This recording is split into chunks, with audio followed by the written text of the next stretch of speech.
EVM के खिलाफ दिल्ली की सड़कों पर हुआ बड़ा विरोध प्रदर्शन, सुप्रीम कोर्ट के वकीलों ने कही ये बड़ी बात। जी हाँ दोस्तों, आपने बिल्कुल सही सुना। मैं हूं पराग महेंद्र, आप देख रहे हैं नेशनल चौपाल। लोकसभा 2024 का चुनाव सर पर है और ऐसे में बीते 4 प्रदेशों के जो विधानसभा के चुनाव के परिणाम आए, उन परिणामों के आधार पर पूरे देश में एक बड़ी आवाज निकल कर आ रही है, जहां पर कहना है कि तमाम ईवीएम में बड़ी धांधली हो रही है, जिसके आधार पर तमाम जो परिणाम है वो समय के अनुसार नहीं आ पा रहे, या फिर जिस प्रकार उम्मीद है उम्मीद के अनुसार देखे नहीं जा रहे। जहां पर लोगों का जो रुझान है वो कहने के भारतीय जनता पार्टी को जहां पर हराने का भी नजराता है, वहां पर भी भारतीय जनता पार्टी सीट निकाल लेती है, जीत दर्ज कर लेती है। आखिर ये कैसे संभव है? और इसका बड़ा कारण बताया गया है वो है ईवीएम, क्योंकि ईवीएम एक ऐसी मशीन है जिसको हैक किया जा सकता है। वीवीपैट और तमाम तरीके से चीजें संकोच में कहने के संशय का विषय बनी हुई है, और इसीलिए अब एक बड़ा विरोध विरोध प्रदर्शन पूरे देश के अंदर में देखने को मिल रहा है।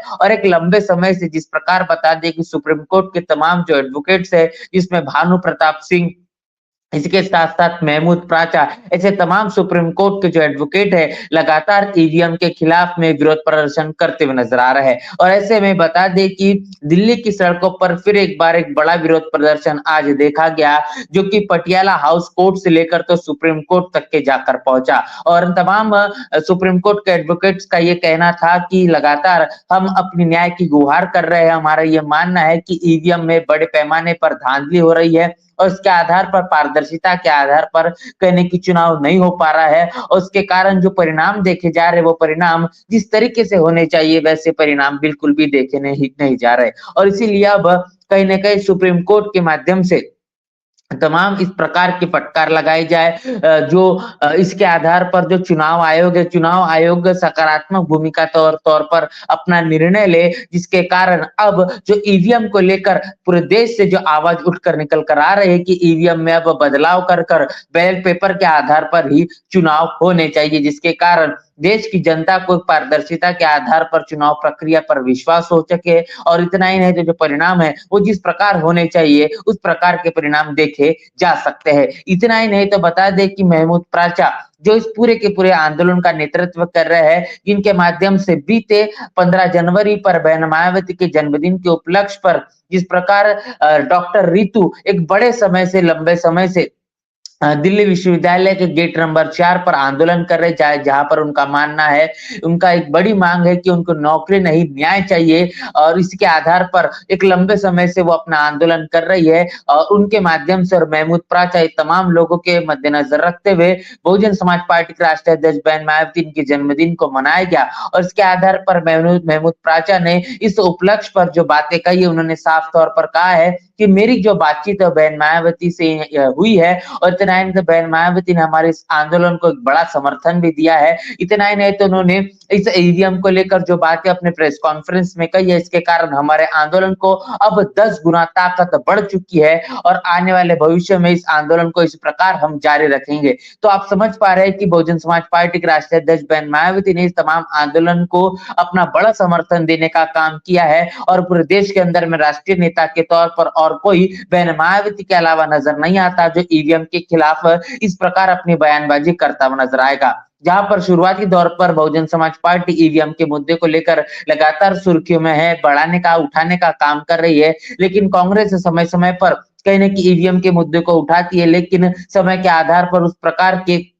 जो बयान है वो ईवीएम के ऊपर में कांग्रेस के माध्यम से देखे नहीं जाते। तमाम राजनीतिक पार्टियों के जो नेता है वो भी ईवीएम के खिलाफ में खुलकर बयान नहीं देखने को दे रहे हैं, नहीं उनके माध्यम से बयान देखे जा रहे हैं। लेकिन बहन मायावती के जरिए पिछले विधानसभा के चुनाव में तमाम जो जनसभाएं हुई, उसके बाद में बहन मायावती ने आज अपने जन्मदिन के उपलक्ष्य पर ही जो बातें कही है ईवीएम के खिलाफ में, जो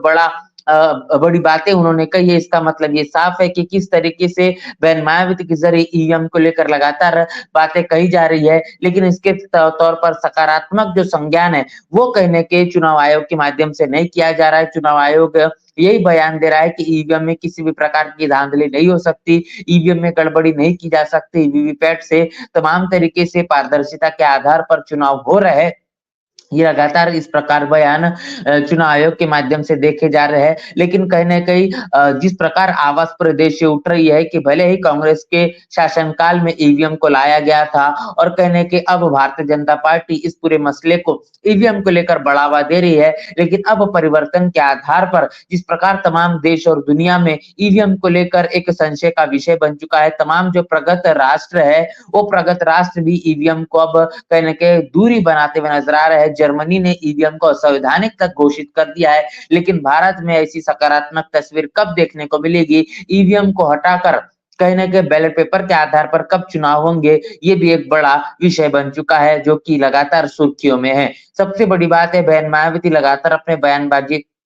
जब भी अपने बयान देती है, उन बयानों के ज़रिए बात कहती है कि अगर ईवीएम के पहले या ईवीएम के आधार पर अगर चुनाव होता है, तो बहुजन समाज पार्टी का वोट ऑफ परसेंटेज में कहीं न कहीं एक बड़ा फ़र्क नज़र आता है। लेकिन जब ईवीएम के पहले जब बहुजन समाज पार्टी चुनाव लड़ती है, तो कहीं न कहीं निश्चित रूप से बहुजन समाज पार्टी का जो वोट ऑफ परसेंटेज है, वो बढ़ता हुआ ही नज़र आता है। जब बहुजन समाज पार्टी ने 2007 में अपनी सरकार बनाई थी पूर्ण बहुमत की, उस दौरान उतने बड़े पैमाने पर ईवीएम में धांधली नहीं देखी गई, उस प्रकार की जो तकनीकी गड़बड़ी नहीं की गई, जिसके कारण जो परिणाम है बहुजन समाज पार्टी के पाले में आए हैं और इसलिए आने वाले लोकसभा 2024 के चुनाव के मद्देनजर रखते बहन मायावती ने ये तस्वीर साफ कर दी है कि ईवीएम में निश्चित रूप से धांधली हो सकती है, गड़बड़ी की जा सकती है। लेकिन बहुजन समाज पार्टी के माध्यम से उन्होंने ये कहा है कि बहुजन समाज के तमाम लोगों को